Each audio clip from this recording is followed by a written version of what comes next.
Before the beginning, when existence was not yet separate from non-existence, when consciousness had not yet dreamed the dream of creation, there was only the void. Not empty nothingness, but pregnant potential. Fullness so complete it appeared as emptiness. In this infinite expanse, beyond time and space, even the great gods did not exist. Brahma had not yet begun to create. Vishnu had not yet begun to preserve. Shiva had not yet begun his cosmic dance. There was only the one, pure consciousness, undifferentiated awareness, absolute reality beyond all names and forms.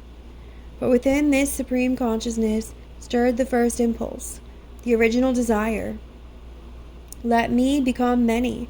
Let me know myself through infinite perspectives. Let me play the cosmic game of hide and seek with my own nature. From this primordial wish, she appeared, Adi Shakti, the Divine Mother in her most complete and perfect form. And in this supreme manifestation, she was known as Siddhidatri, the bestower of all perfections, the giver of all accomplishments, the one who contains within herself every possible power, every conceivable ability, every imaginable perfection. Her very name reveals her nature. Siddhi means supernatural power, spiritual accomplishment, perfection itself. Datri means giver, bestower, the one who grants. She is not merely powerful, she is the source from which all power flows. She is not merely perfect, she is perfection granting itself to all who truly seek it. In the cosmic texts, it is said that even Lord Shiva, the supreme God who transcends all limitation, received his powers from Siddhidatri. When Shiva manifested from formless absolute, he was pure consciousness without attributes, awareness without qualities, existence without characteristics. But to participate in the cosmic drama, to play his role in the divine dance, he needed specific powers, particular abilities, defined attributes. Siddhidatri appeared before him, radiant beyond description, seated upon a lotus that floated in the cosmic ocean of potential. She had 4 arms, each representing one of the 4 aspects of divine power: the power to create, the power to sustain, the power to transform, and the power to transcend.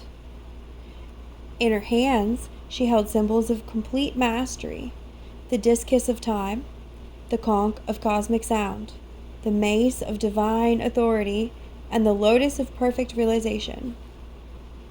Beloved Shiva, she spoke, her voice the sound of all sounds arising from primordial silence.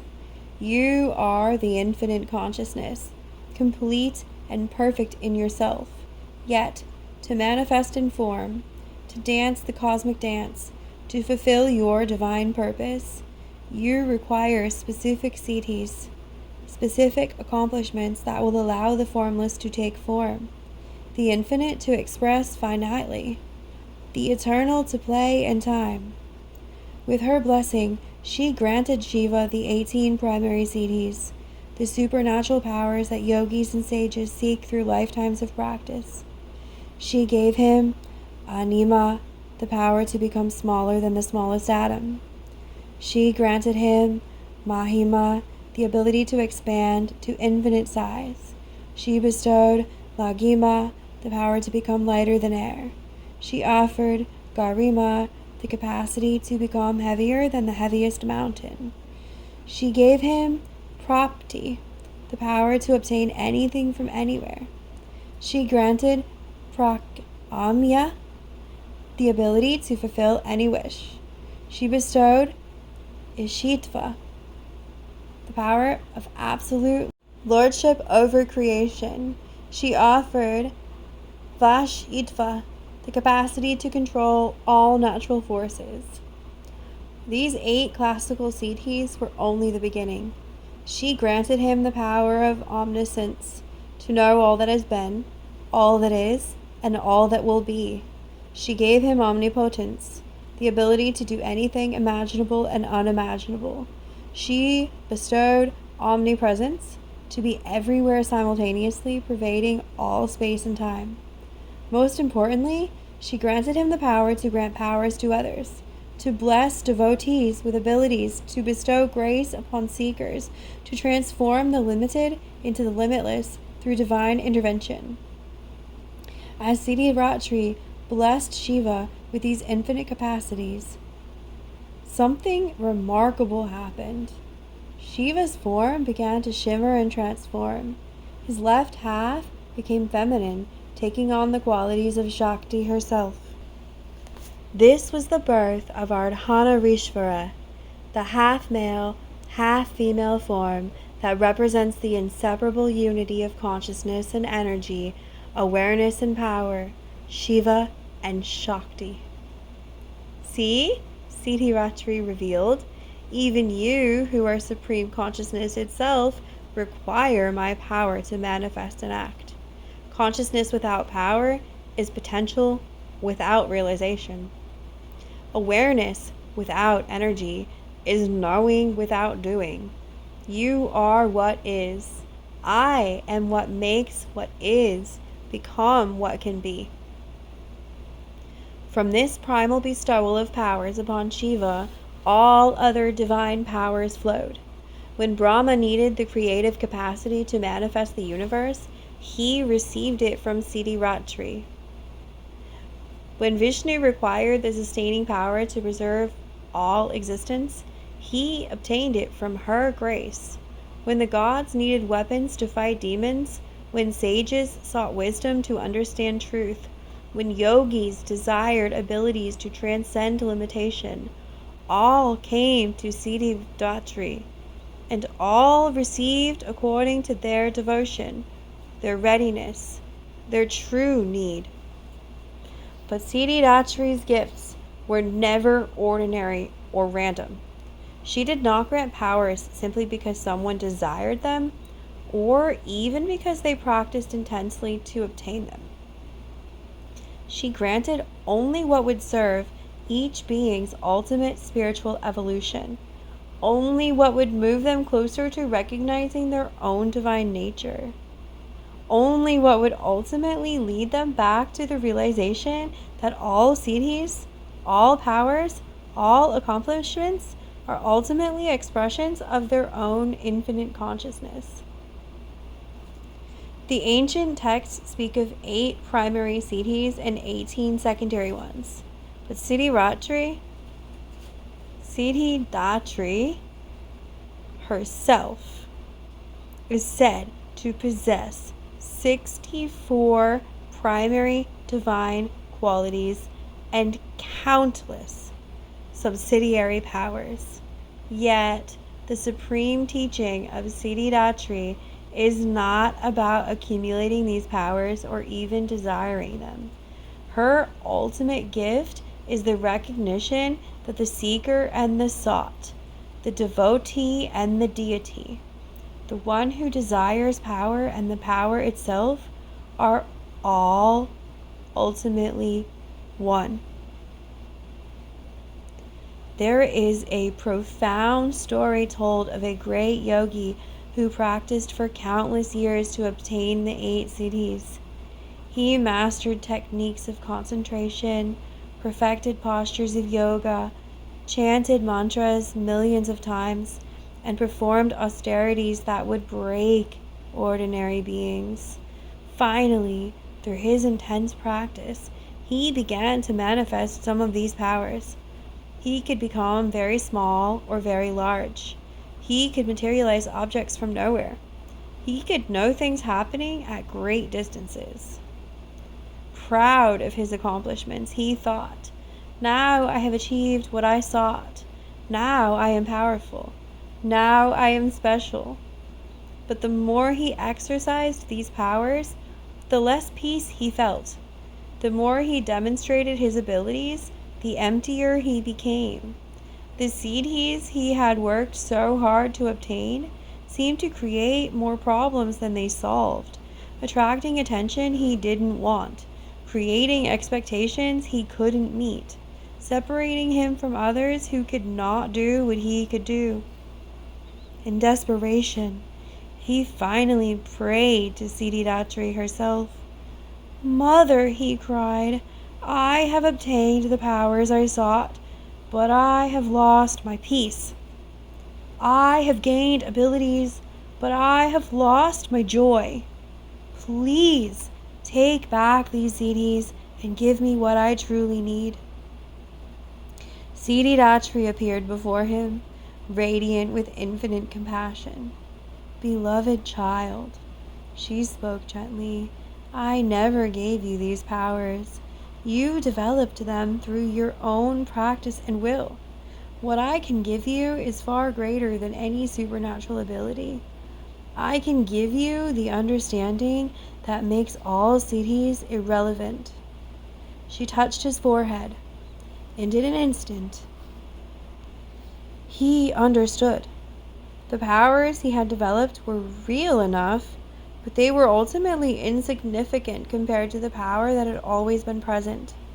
The power of consciousness itself, the ability to be aware, to know that he existed, to experience existence in all of its fullness.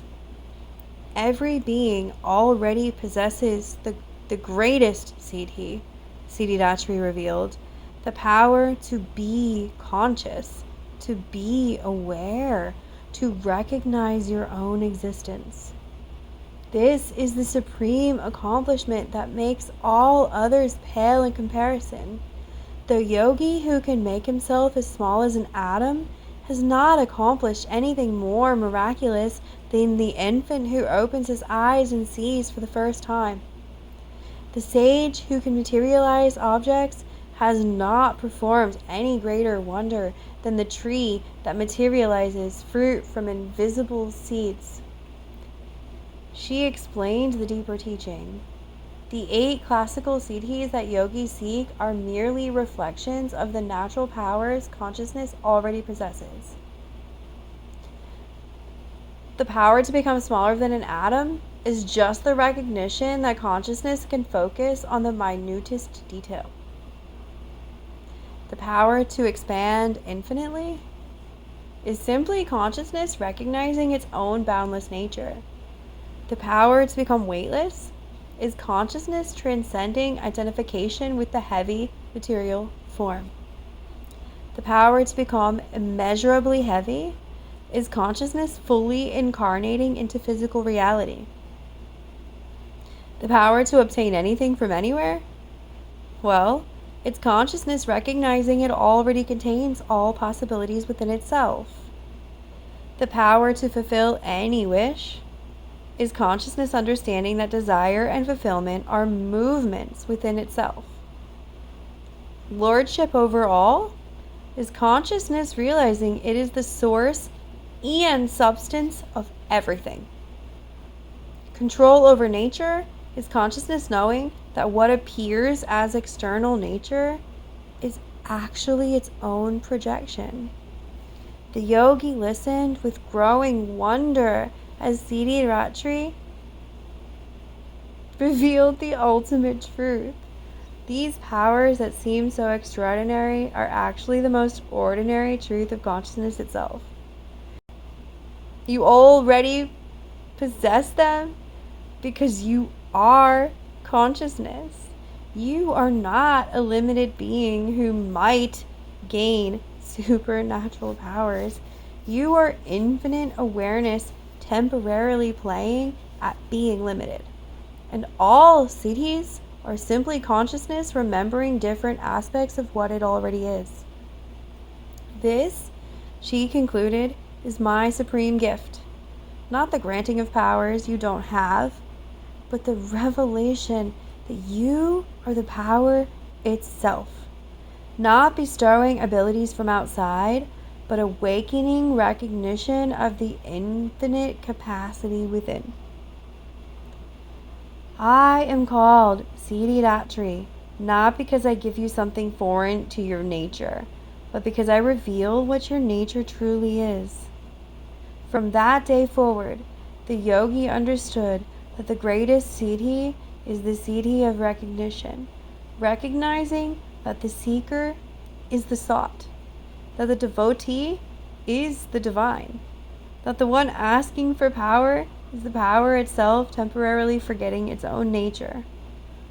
This is why Siddhidatri appears as the final form of Durga in the 9 nights of Navaratri. The journey begins with the daughter of the mountain, consciousness identifying with material form. It progresses through consciousness dedicating itself to practice, consciousness finding its voice, consciousness as the creative force, intensifies with consciousness as the nurturing power. It transforms through consciousness as focused intention. It purifies with consciousness destroying all illusion. It radiates as consciousness revealing its innate purity. And finally, it culminates in Siddhidatri, consciousness recognizing itself as the source of all powers, all abilities, all accomplishments. The journey that began with consciousness identifying as a limited form on a material mountain ends with consciousness recognizing itself as the bestower of all perfections, the giver of all siddhis, the source from which all abilities arise and to which all powers return. Siddhidatri sits on a lotus, the symbol of spiritual realization blooming in the water of existence. She rides a lion, the symbol of fearless power that comes from complete self-knowledge. She holds her implements not as weapons against external enemies, but as tools for awakening internal recognition. Her first arm, holding the discus, represents the power to cut through all illusion, to see through all false identifications, to recognize what is real and what is merely appearance.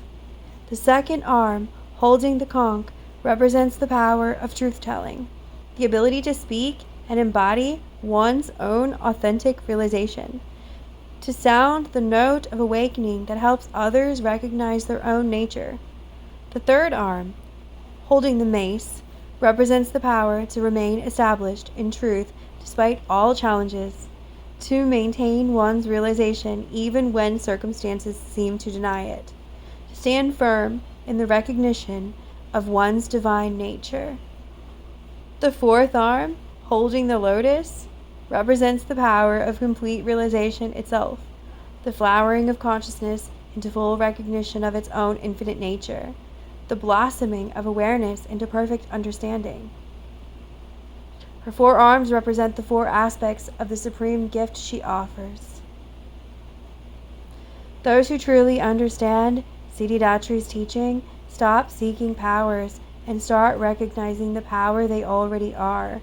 They stop trying to accumulate siddhis and start acknowledging the supreme siddhi they have never been without. The siddhi of consciousness itself, the accomplishment of awareness, the perfection of simply being. This is why the wise say that Siddhidatri grants all siddhis to her devotees, not by adding something new, but by removing ignorance of what was always present. She is the giver of all perfections because she reveals that you are already perfect, lacking nothing, complete in yourself. Her final teaching, the culmination of the 9-night journey, is this: you are not a limited being seeking to become unlimited through the acquisition of supernatural powers. You are unlimited consciousness playing at being limited, and all the powers you seek are already present within you, waiting not to be obtained, but to be recognized. The greatest siddhi, the supreme accomplishment, is the recognition that the seeker and the source are one, that the devotee and the divine are not separate, that the one asking for blessings is the blessing itself. This is Siddhidatri, The completion of the journey that reveals there was never any journey at all. The fulfillment that shows you were never unfulfilled. The accomplishment that demonstrates you were always accomplished. The power that awakens you to the truth that you are power itself, wearing the temporary costume of limitation. Jai Ma Siddhidatri. Victory to she who reveals that we are not seeking powers, but are the power itself, momentarily enchanted by our own divine game of hide and seek, forever one breath away from recognizing that the seeker, the seeking, and the sought have always been the same infinite consciousness celebrating its own limitless nature. If you enjoyed this story, please subscribe and share. Thank you.